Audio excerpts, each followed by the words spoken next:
You won't believe what comes next. Peter's assassination plan fails. Back at the office, he gives the computer wreckage to his gorgeous hacker.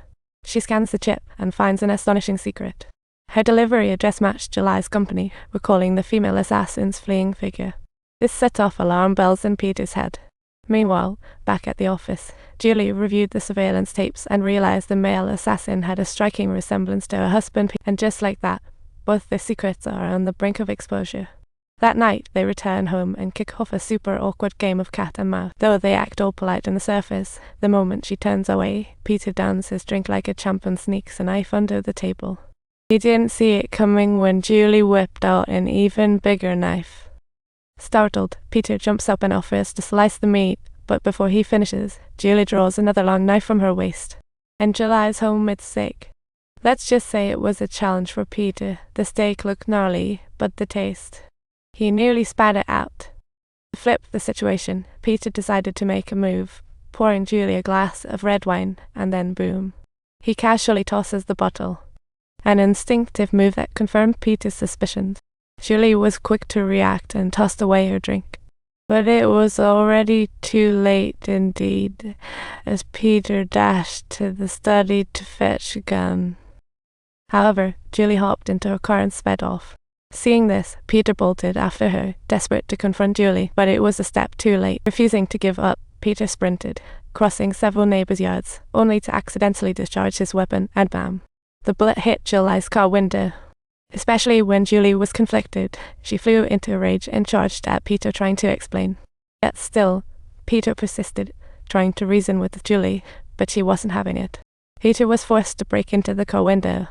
But before he knew it, Julie jumped out of the car, leaving Peter no choice but to reach out to his colleague Eddie for help. That night, the truth haunted her like a ghost, hard to shake off. Meanwhile, Julie, staying overnight at the office, was tossing and turning in frustration. After downing an entire bottle of hard liquor, her heart was as heavy as lead. The next morning, Julie stormed Peter's house with her crew for a surprise. When Peter returned, he found Julie had cleared his secret armory, enraging him to punch. Since Julie acted, he had to respond.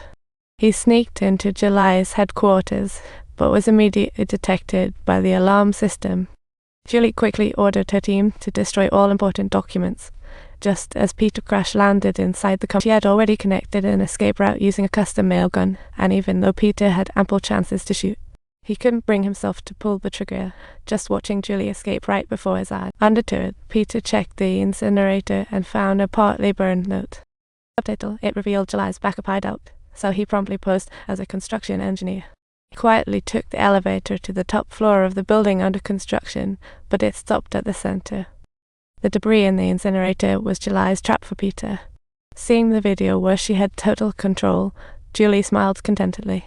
However, Peter, whose rope was already taut, remained stubbornly unyielding. Originally, Julie simply wanted to engage in a debate with him. Little did she know her single guy actually hit the button, and the elevator plummeted to the top at lightning speed. Julie rushed out of the command vehicle parked at the site, but by then, it was too late. That evening, she found herself at the hotel where Peter proposed to her. Tears had soaked her cheeks, and as she reminisced about the happy moments they'd shared, a pair of familiar hands refilled her wine glass, and the sad Julie instantly transformed, her spirits lifting. Subtitles: Peter had foreseen July's move. Upon spotting her via camera, he swiftly used Poe gear. From the exploding elevator to the other elevator she was riding.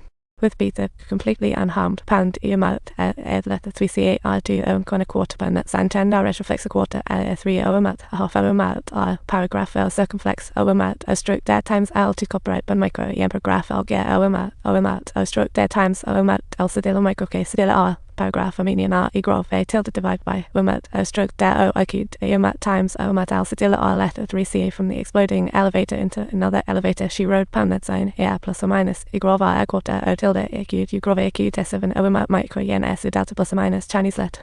The game between them was far from over. Peter invites Julie to dance with him, and then they launched into another round of testing. Peter, loosening up, carefully peeled off the knife from July's thigh, only for her to swiftly counterattack and to disarm his ankle holster.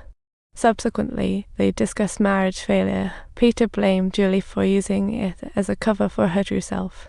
Yet, Julie told Peter the one she had been running from all this time was herself. Suddenly, Julie ditched John and raced toward the restroom on the second floor. But John knew it wasn't that simple. Sure enough, an explosion occurred as soon as Julie entered the restroom. Just as Peter was about to head upstairs searching for her, Julie had already blended into the crowd, leaving without a bystander told Peter a ticking sound came from her, so he quickly took off his jacket and threw it in a bin.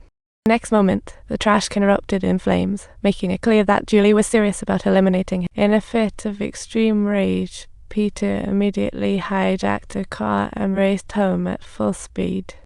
Subsequently, he called Julie, instructing her to come back home for a final showdown.